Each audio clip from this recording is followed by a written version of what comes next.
सैनिक म्हटल्यानंतर तो कधी बेशिस्त नसतो. सैनिक म्हणजे सैनिक, उत्साह अमाप,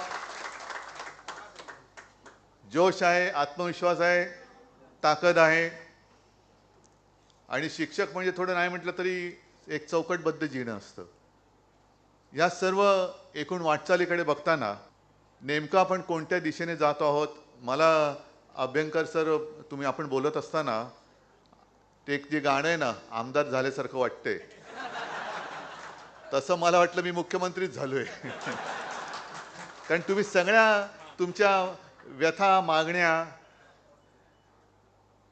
म्हणजे आपण उत्तरपत्रिकेला पुरवण्या असतात, अर्थसंकल्पात पुरवण्या मागण्या असतात, मागणीला तसं तुमच्या पण पुरवण्या आहेत. पण हे एवढी वर्ष होऊन सुद्धा असं काही नाही की पहिल्या प्रथमच आपण जर ह्या मतदारसंघ जिंकलो तरी यापूर्वी या मतदारसंघाला आमदार नव्हता असं नाही, होतेच. मला अगदी आठवतंय सुरुवातीच्या काळा आमच्याच शाळेतल्या बालमोहन विद्या मंदिरच्या रायकरबाई होत्या. त्याच्यानंतर मग सगळे इतर तुम्हाला माहिती आहेत. सत्ता येते, सत्ता जाते,